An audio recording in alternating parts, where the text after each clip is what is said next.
श्री गणेशाय नमः। नमस्कार मित्रों, ज्योतिष विषय के अंतर्गत हम लोग आज बुध के बारे में चर्चा करेंगे और बुध की महादशा के बारे में भी बात करने का प्रयास करेंगे। तो जब बृहत् पराशर होरा शास्त्र को आप पढ़ते हैं तो बुध के स्वरूप का ज्ञान कराया जाता है और बुध के बारे में ऐसा कहा जाता है कि यह चंद्रमा का पुत्र है, यह कुमार है और बुध जो है वह परमात्मा की वह शक्ति है जो आपके अंदर बोध की शक्ति को प्रकट करती है।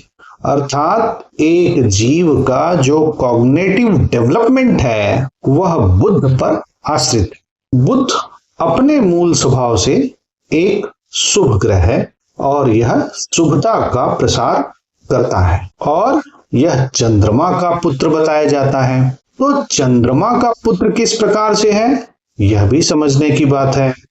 देखिए, जो हमारे ग्रंथ हैं इनमें जो बातें लिखी गई हैं वह आपको कभी भी सीधे तरीके से नहीं बताई जाएगी, वह आपको पहेली के रूप में बताई जाएगी और आपने उस पहेली को अगर क्रैक कर लिया है तो आप ज्ञानी हो गए हैं। जैसे मैं आपको बताऊं, चंद्रमा का पुत्र बुध है यह आप सभी जानते हैं, मगर चंद्रमा का पुत्र बुध किस प्रकार से है क्या यह आप जानते हैं? इस चीज को जरा समझिए कि चंद्रमा का पुत्र बुध किस प्रकार से है।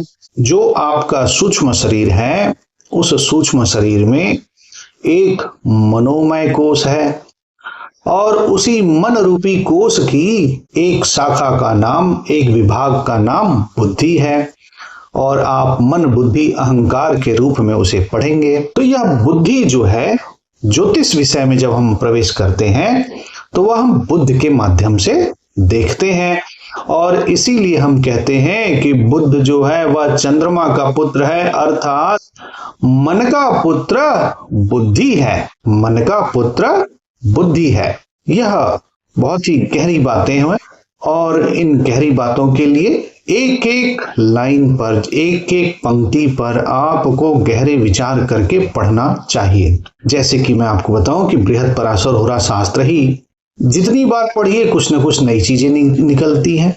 जब हम पहली बार उसे पढ़ते थे तो पढ़ करके चले गए, उस पहली बार में तो हम लोग उसके ग्रामर को ही समझने की कोशिश करते हैं। फिर जब हम उसे दूसरी बार पढ़ते हैं तो उस ग्रामर को सीख कर चुके होते हैं तब उसको पढ़ते हैं। फिर हम उसे तीसरी बार जब पढ़ते हैं तो हम उन चीजों को खोजते हैं जहां पर कि पुस्तक की शैली बहुत विशेष बल दे रही है। फिर हम जब पांचवी बार उसे पढ़ते हैं तो हम उन चीजों को खोजना शुरू कर देते हैं जो चीजें उसमें मिसिंग हैं या जानबूझकर मिसिंग की गई हैं, अर्थात जिनको कि छुपा लिया गया है। तो इस प्रकार से जब आप किसी ग्रंथ को बार बार पढ़ते हैं, उस पर चिंतन करते हैं, मनन करते हैं, तो आपको उसके भेद खुलना शुरू हो जाते हैं और इसी प्रकार से बृहत् पराशर होरा शास्त्र को पढ़ना चाहिए। और बृहत् पराशर होरा शास्त्र ज्योतिष विषय का मूल ग्रंथ के रूप में समझा जाता है, विशेष रूप से नेटल एस्ट्रोलॉजी के लिए। इसी एक विशेष ग्रंथ से ही नेटल एस्ट्रोलॉजी की डिफरेंट शाखाएं खुली हुई हैं। जो डिफरेंट ढेर सारी शाखाएं आपको दिख रही हैं उनका मूल चैप्टर आपको बृहत् पराशर होरा शास्त्र में कहीं न कहीं मिल जाता है, चाहे वह किसी भी प्रकार से हो। तो विषयांतर न करते हुए बुध पर आते हैं। बुध जो ग्रह है वह बुद्धि को दर्शाता है, जीव की बुद्धि को दर्शाता है। तो मैं आपको बताना चाहता हूं कि बुद्धि धनात्मक दिशा में भी लग सकती है और ऋणात्मक दिशा में भी लग सकती है। क्योंकि बुद्धि में यह गुण है कि उसे धनात्मक और ऋणात्मक दोनों दिशा में लगा सकते हैं, इसीलिए बुद्धि होना बहुत अच्छी बात है। इसलिए बुद्धि स्वयं में तो शुभ ग्रह है, बुध स्वयं में तो शुभ ग्रह है, परंतु चूंकि इसमें दिशा के भेद से इसके स्वभाव में भेद हो जाता है, इसलिए आपको यह समझना पड़ेगा कि यह जो बुद्धि है, यह जो बुध है, जब पाप ग्रह के साथ जाता है तो पाप हो जाता है, और जब शुभ ग्रह के साथ जाता है तो शुभ हो जाता है। तो देखिए, आपने अब तक सुना होगा, पढ़ा होगा कि बुध जैसे ग्रह के साथ होता है वैसा हो जाता है, या पाप ग्रह के साथ होता है तो पाप फल देने लगता है। तो इस पर भी तो विचार करिए कि उसको क्यों कहा गया। तो उसका कारण मैं आपको बता रहा हूं कि जिस प्रकार से बुद्धि का प्रयोग व्यक्ति अच्छे कार्य में भी कर सकता है और बुद्धि का प्रयोग व्यक्ति बुरे कार्य में भी कर सकता है, यही बात समझाने का प्रयास हमारे ऋषि मुनियों ने किया। और उन्होंने बताया कि भाई यह बुध जो है यह पाप ग्रहों के साथ पाप फल देता है, अन्यथा यह शुभ रहता है। यानी कि बुद्धि एक ऐसी चीज है, जब उसे पाप के संपर्क में ले आएंगे, बुरी संगत में ले आएंगे, तो वह बुरे फल भी दे सकती है, अन्यथा वह स्वयं में तो शुभ फल ही प्रदान करती है। और हम लोग जिस वैदिक ज्योतिष को पढ़ते हैं, इस वैदिक ज्योतिष में दो स्कूल ऑफ थॉट्स हैं। एक चंद्रमा का स्कूल ऑफ थॉट है, एक सूर्य का स्कूल ऑफ थॉट है। तो जो हम लोग बृहत पराशर होरा शास्त्र के माध्यम से पढ़ रहे हैं, इसमें जो सूर्य का स्कूल ऑफ थॉट है उसको पढ़ रहे हैं, अर्थात इसमें राशियों की विवेचना है और राशियों और भावों के आधार पर हम लोग ज्योतिष को पढ़ रहे हैं। यहाँ पर सूर्य प्रधान है, और जब हम सूर्य को प्रधान समझते हैं तो सूर्य को कहते हैं राजा। सूर्य हो जाता है राजा तो चंद्रमा हो जाता है रानी, और चंद्रमा रानी हो जाता है तो फिर आवश्यकता होती है एक युवराज की, एक राजकुमार की। तो हम बुध को कहते हैं भाई यह है राजकुमार। और इस प्रकार से हम प्लैनेटरी हायरार्की में, ग्रहों के पदानुक्रम में बुध को राजकुमार या कुमार के माध्यम से समझते हैं। बुध वाणी का कारक है। अच्छा, बुद्धि होगी तभी तो वाणी होगी, बिना बुद्धि के भी शब्द तो व्यक्ति बोलेगा, मगर वाणी और ध्वनि में फर्क। वाणी, ध्वनि और शब्द, तीन बातें मैंने आपको बोला, ध्वनि, वाणी और शब्द। जरा विचार करिए, इसमें से जो यह बुध है वह वाणी का कारक है। मुख से जो ध्वनि निकल रही है उसका कारक बुध नहीं है। मुख से जो शब्द निकल रहे हैं वह शब्द किस टोन में निकल रहे हैं, किस भाषा में निकल रहे हैं, किस प्रकार की भाषाओं में निकल रहे हैं, उसका ज्ञान कराने वाला, अर्थात जो व्यक्ति के अंदर, जो जीव के अंदर कॉग्निटिव डेवलपमेंट हुआ है, उस कॉग्निटिव डेवलपमेंट को जो प्रस्तुत कर रहा है वह बुध है। इसको बहुत ही गहराई से समझना पड़ेगा। मैं आपको बताना चाहता हूं, देखिए ध्वनि और शब्द में फर्क होता है। जैसे कि बर्तन गिर जाए, दो बर्तन आपस में टकराए, वह भी ध्वनि हो गई, मगर क्या वह शब्द है? विचार करिए, वह शब्द तो नहीं है। परंतु जब कोई जीव अपनी जीवा से कोई शब्द का उच्चारण करता है तो वह शब्द हो जाता है। तो ध्वनि और शब्द में अंतर क्या है? ध्वनि एक प्रकार की वाइब्रेशन है, जो कि वायु मंडल के अंतर एक कण से दूसरे कण, दूसरे कण से तीसरे कण, इस प्रकार से वहां की आवाज यहां तक चली आ रही है, वह ध्वनि है। उसमें कोई अर्थ नहीं है।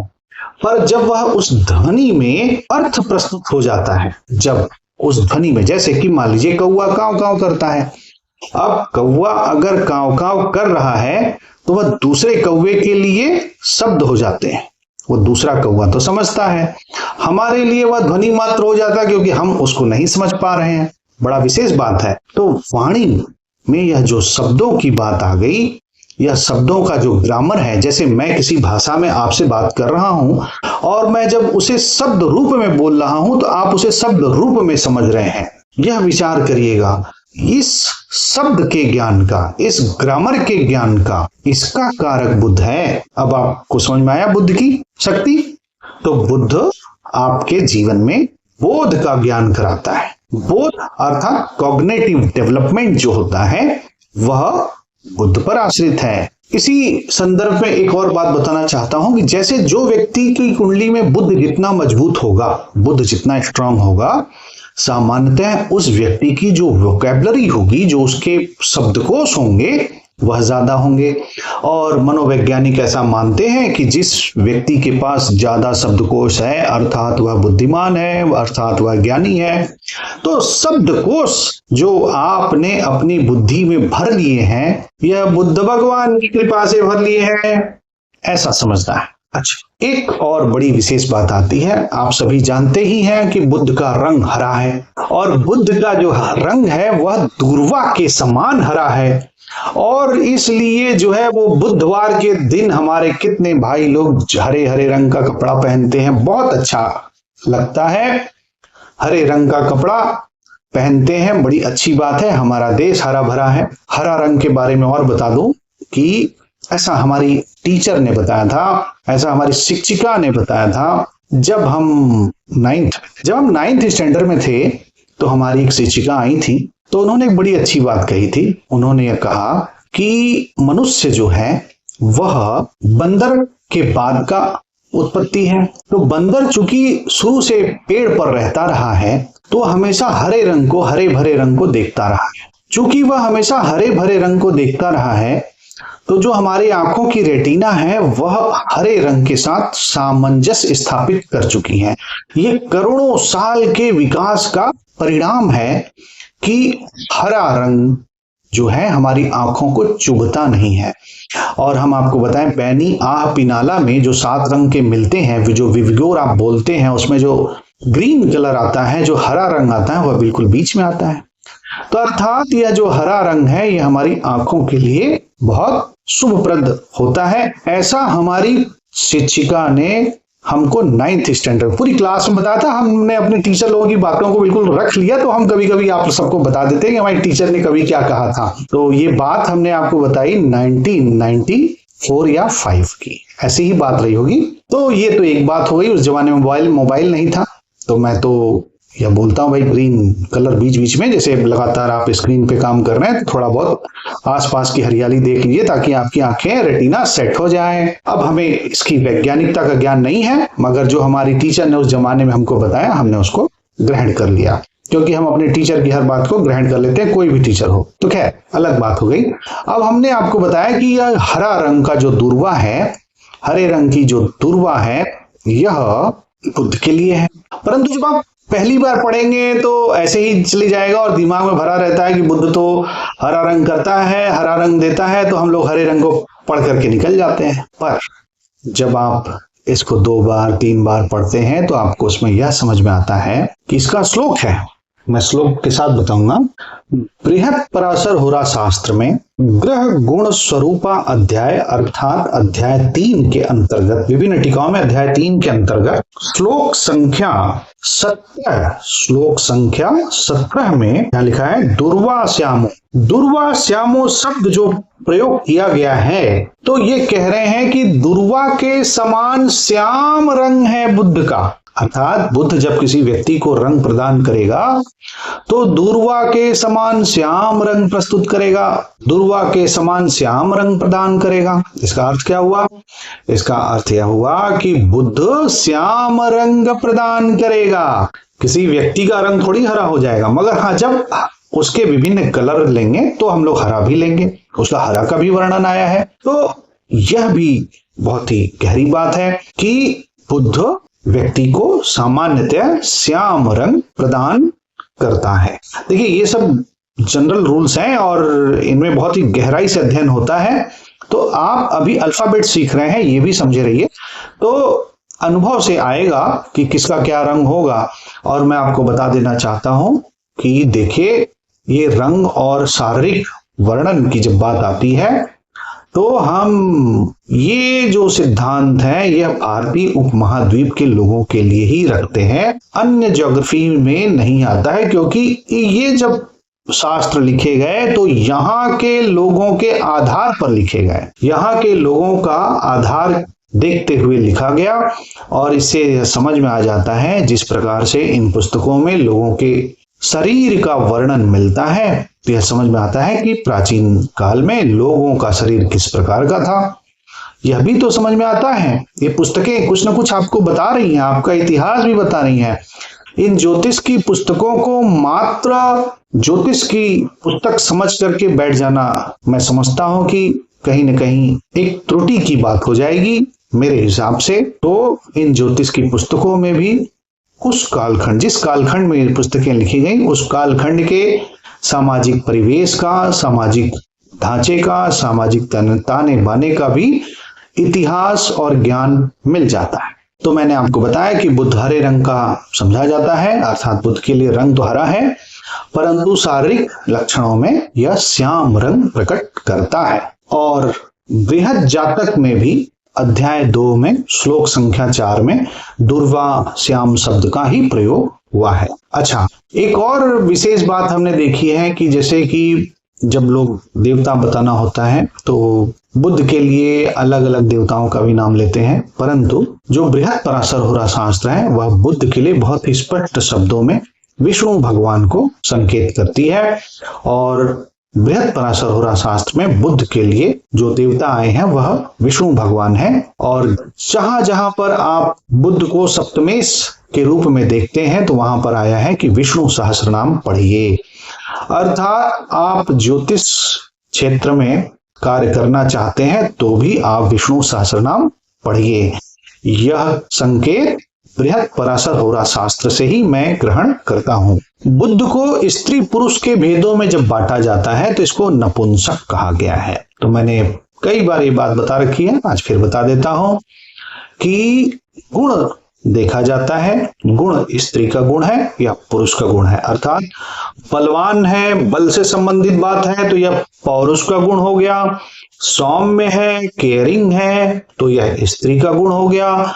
और जो गुण धर्म न बलवान के संदर्भ में आ रहा है, न केयरिंग या सॉफ्टनेस के संदर्भ में आ रहा है, कुछ अलग ही बात कर रहा है, तो उसको जेंडर न्यूट्रल अर्थात नपुंसक शब्द का प्रयोग किया गया है।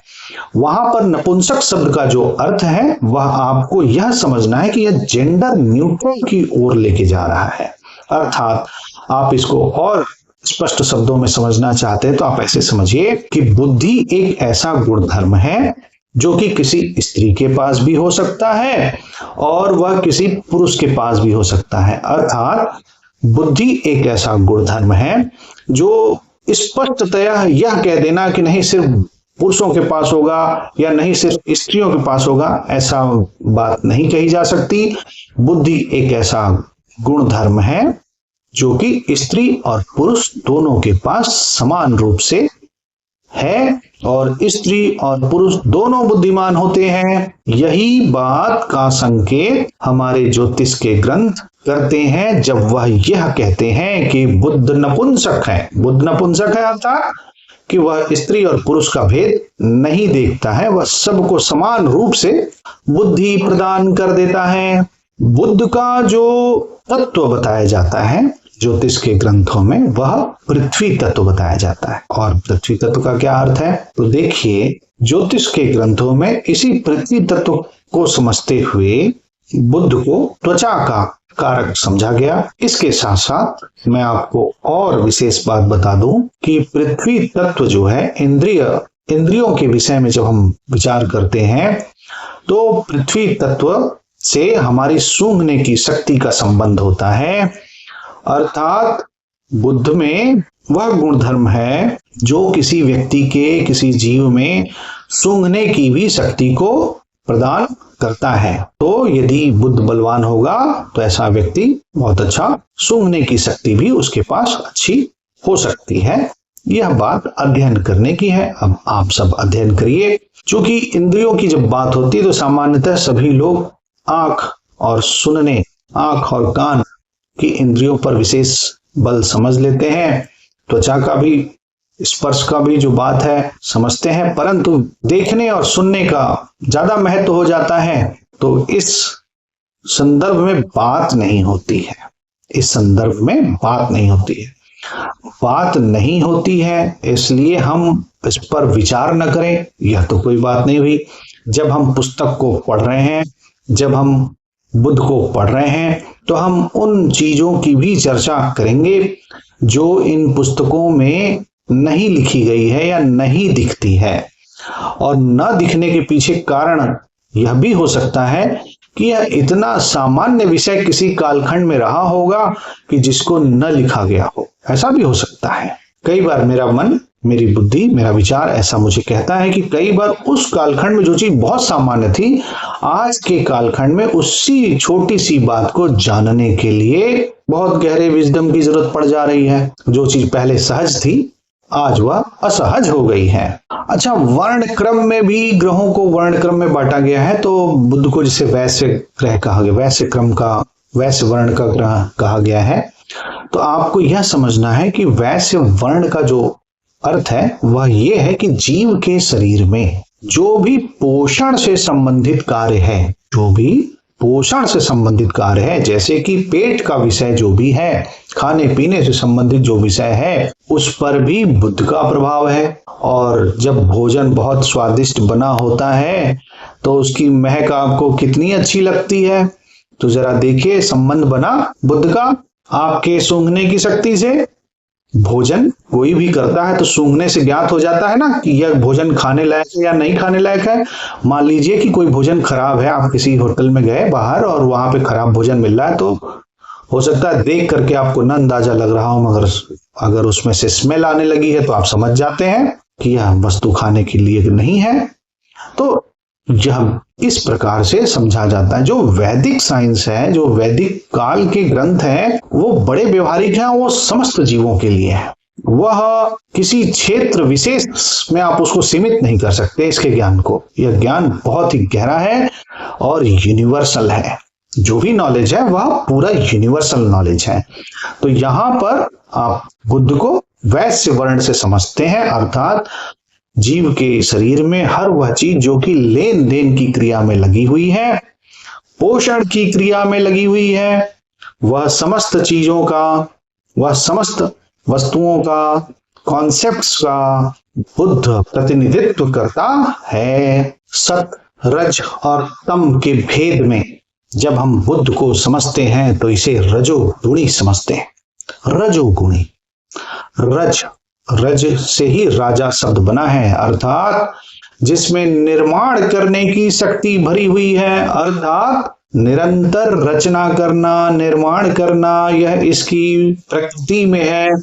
और इसलिए जब बुद्ध बलवान हो जाए तो व्यक्ति कुछ न रचे तो कई बार साहित्य रच देता है, कई बार कविता रच देता है। तो रचनाकार होता है बुद्ध, और बुद्ध रचना करने की शक्ति प्रदान करता है, इसलिए यह रजोगुणी है। और यह बात मैंने आपको बृहद पराशर होरा शास्त्र के अंतर्गत बताया। बुद्ध जीव को सुंदर शरीर प्रदान करता है और बुद्ध एक व्यक्ति को एक ही शब्द में अनेक अर्थ वाले शब्द का प्रयोग करने की भी शक्ति दे देता है, अर्थात व्यक्ति के अंदर सेंस ऑफ ह्यूमर देता है। सेंस ऑफ ह्यूमर जिसे आप कह रहे हैं वही बात बुद्ध देता है। और सेंस ऑफ ह्यूमर साइकोलॉजी में, मनोविज्ञान में लोग ऐसा बताते हैं कि सेंस ऑफ ह्यूमर बुद्धिमान लोगों के गुण धर्म का एक विषय है, अर्थात जो बुद्धिमान होता है उसका सेंस ऑफ ह्यूमर बहुत अच्छा होता है, ऐसा भी कहा जाता है। बुद्ध जीव को वाक कुशल बनाती है। वाक कुशल मतलब ऐसा व्यक्ति बोलने में बड़ा चतुर है। और शरीर के वात पित्त कफ के संदर्भ से जब हम बुद्ध को समझते हैं तो यह मिश्रित है। यह वात पित्त कफ तीनों प्रकार के रोग प्रदान कर देता है, अर्थात वह रोग जिनमें वात पित्त कफ तीनों लग जाए मिश्रित रूप से, वह रोग बुद्ध के प्रभाव से मिल सकता है। बृहद पराशर होरा शास्त्र में जीव के शरीर का जब बात आती है या मनुष्य के शरीर की जब बात आती है तो मनुष्य के शरीर में जो त्वचा का निर्माण हो रहा है वह बुद्ध के प्रभाव में हो रहा है। तो देखिए, बुद्ध के प्रभाव में जो त्वचा का निर्माण हुआ, अर्थात उस त्वचा में जितना मैटर है, जितना पृथ्वी तत्व है, वह तो बुद्ध के प्रभाव में समझिए। उसका रंग ढंग यह सब आप बुद्ध के प्रभाव में समझिए। परंतु इस त्वचा से जो आप स्पर्श का ज्ञान प्राप्त करते हैं, इसमें आप वायु तत्व के ग्रह का ग्रहण करेंगे। तो जब उसकी बारी आएगी तो हम लोग बात करेंगे। आज तो बुध की ही बात होगी, तो अन्य ग्रह के पीछे आज बात नहीं होगी। जब हम वनस्पति की बात करते हैं तो बुध की वजह से हम उन सभी वृक्षों को ग्रहण करते हैं जो कि बिना फल वाले हैं, अर्थात जिनमें फल नहीं लगता, जिनमें फूल नहीं लगता। जिनमें फल और फूल नहीं लग रहा है उनको हम बुध के अंतर्गत समझते हैं। अब आप में से जितने भी लोग बॉटनी विषय के होंगे वह समझ जाएंगे कि मैंने किस तरह की वनस्पति की बात कर दी। मुझे दो वर्ड याद आ रहे हैं, एंजियोस्पर्म और जिम्नोस्पर्म। कुछ गलत बोल रहा हूं तो प्लीज बता दीजिएगा, और यदि सही बात याद आ गई है तो भी बता दीजिएगा। बुध के जो वस्त्र की बात आती है तो वह रेशमी और मुलायम वस्त्रों की बात हुई है। धातु, मूल और जीव के क्रम में बुध को जीव क्रम का ग्रह समझा गया है, अर्थात यह जीवन प्रदान करता है। बुध कन्या राशि के प्रथम 15 अंशों में उच्च का समझा जाता है। 15 अंश से लेकर के 20 अंश तक वह मूल त्रिकोण का समझा जाता है, और 20 अंश से लेकर के 30 अंश के मध्य में कन्या राशि में बुध को स्वग्रही का स्थान दिया गया है। इस पर मेरा एक वीडियो है, आप उसे देखिएगा। और बुध की अन्य राशि का नाम मिथुन है, अर्थात यह मिथुन और कन्या का स्वामी समझा गया है। बुध के जो मित्र ग्रह कहे गए हैं वह है सूर्य और शुक्र, और बुध की शत्रुता चलती है चंद्रमा के साथ। अपने ही पिता को शत्रु मानता है। यह कैसा बालक है? तो आप देखिए, इस पर विचार करिए। ये बड़े ही गहरे ग्रंथ हैं और यहां पर संकेतों में बहुत गहरे गहरे राज छुपे हुए हैं। तो बुध चंद्रमा को जो शत्रु समझ रहा है, आप ऐसा समझिए कि मन जो है एक जगह पर स्थिर नहीं रहता है, मन बार बार भागता रहता है, इधर उधर इधर उधर इधर उधर। और बुद्धि को कार्य करने के लिए क्या चाहिए? फोकस चाहिए। और फोकस्ड होगा जब आपका मन, तो बुद्धि कार्य करती है। यानी कि यदि मन बली हो गया तो बुद्धि कम काम करेगी। व्यक्ति हर समय अपने मन का ही काम करता रहेगा तो बुद्धि की कम सुनी जाएगी। इसलिए मन बुद्धि का वैर है, परंतु बुद्धि मन का ही पुत्र है। अर्थात मन जब संयुक्त हो जाएगा बुद्धि के साथ तो फिर बड़े बड़े रहस्यों के उद्घाटन भी होंगे। तो वहां पर पिता पुत्र की मित्रता हो जाएगी। तो आपको कुंडली में देखना है पिता पुत्र की मित्रता है या शत्रुता है। अगर मित्रता है तो इसका अर्थ है कि यह व्यक्ति में विशेष बुद्धि है, वह अपने मन और बुद्धि को संयुक्त करके उनके माध्यम से बड़े लक्ष्य को प्राप्त कर सकता है। परंतु मन और बुद्धि का आपस में समन्वय अच्छा नहीं है तो फिर व्यक्ति मन लगाता है किसी दिशा में और बुद्धि लगाता है किसी दिशा में, और उसका परिणाम आप समझ चुके होंगे। इसके आगे क्या बताना? तो देखिए, मन और बुद्धि, प्रत्येक व्यक्ति की जब आप कुंडली देखते हैं तो वहां पर चंद्रमा और बुध से मन और बुद्धि का समन्वय समझ सकते हैं। इस पर आगे भी गहरी चर्चा होगी। अभी तो हम लोग बृहद पराशर होरा शास्त्र के अंतर्गत जो भारतीय ज्योतिष, जो हमारी वैदिक ज्योतिष का स्वरूप है, और उसके अंतर्गत बुध को आज हम समझ रहे हैं और बुध की महादशा को समझ रहे हैं। बुध के लिए मंगल, शनि और गुरु न्यूट्रल है, सम है, उसका न दोस्ती है और न दुश्मनी है। अब हम लोग बात करेंगे बुध के माध्यम से बृहद पराशर होरा शास्त्र में वर्णित विंशोत्तरी महादशा का क्रम। अर्थात विंशोत्तरी महादशा प्रणाली में बुध को 17 वर्ष का मान प्रदान किया गया है। तो विंशोत्तरी महादशा प्रणाली में बुध दशानाथ बनता है 17 वर्ष के लिए, और इसमें 3 नक्षत्र ग्रहण किए जाते हैं। पहला नक्षत्र है आश्लेषा, दूसरा नक्षत्र है ज्येष्ठा और तीसरा नक्षत्र है रेवती। यह 3 विशेष नक्षत्र हैं। और विंशोत्तरी महादशा प्रणाली में इन तीनों नक्षत्रों के माध्यम से बुध 17 वर्ष के लिए दशानाथ बनता है। तो जब भी आप बुध की महादशा की प्रकृति देखना चाहेंगे किसी व्यक्ति के ऊपर कि बुध की दशा कैसी इस व्यक्ति पर जाएगी, तो आप पहले यह देखिए कि इस व्यक्ति के ऊपर जो आप यह बुध की महादशा प्राप्त किए हैं, यह बुध की महादशा किस नक्षत्र के प्रभाव में है और वह कितनी व्यतीत हो गई है और कितना व्यतीत होना बाकी है, यह दो बातें विशेष रूप से ध्यान दीजिए। तो मैं आपको बताऊं, यदि आपने किसी व्यक्ति की कुंडली खोली और कुंडली में आपको दिखा कि चंद्रमा उस व्यक्ति का मेष राशि, वृष राशि, मिथुन राशि या कर्क राशि का है, ध्यान से समझिएगा। आपने जिस व्यक्ति की कुंडली खोली, उस व्यक्ति की कुंडली में आपने पाया कि चंद्रमा मेष राशि, वृष राशि, मिथुन राशि और कर्क राशि में बैठा हुआ है और आपने कुंडली में देखा कि इसके ऊपर बुध की महादशा चल रही है, तो आप यह तो समझ लेना कि बुध की महादशा चल रही है, परंतु यह जो बुध की दशा है यह आश्लेषा नक्षत्र के प्रभाव में चल रही है।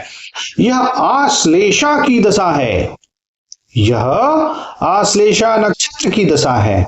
ठीक इसी प्रकार से जब आप देखेंगे कि किसी व्यक्ति की कुंडली में चंद्रमा सिंह राशि, कन्या राशि, तुला राशि और वृश्चिक राशि का है, आपने देखा कि चंद्रमा कुंडली में सिंह राशि, कन्या राशि, तुला राशि और वृश्चिक राशि का है, तो आप यह समझ जाइए कि यह जो व्यक्ति के ऊपर आपको बुध की दशा देखने को मिल रही है, यह ज्येष्ठा नक्षत्र की दशा है और व्यक्ति ज्येष्ठा नक्षत्र के प्रभाव में है।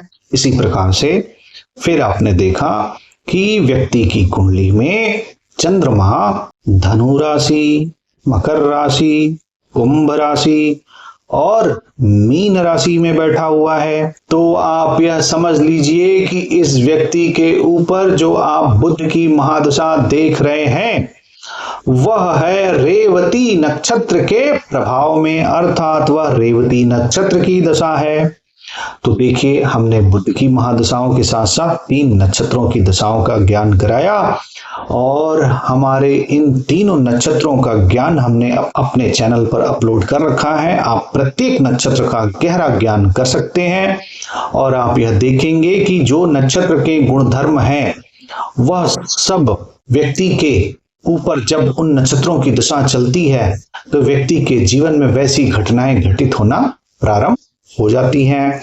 साथ ही साथ मैं आपको बता दूं कि यह बुध के जो 3 नक्षत्र हैं, यह भारतीय ज्योतिष की एक बहुत बड़ी उपलब्धि है कि इन्होंने गंड और मूल का भी ज्ञान किया और इन्होंने संधि के क्षेत्रों को ज्ञात किया।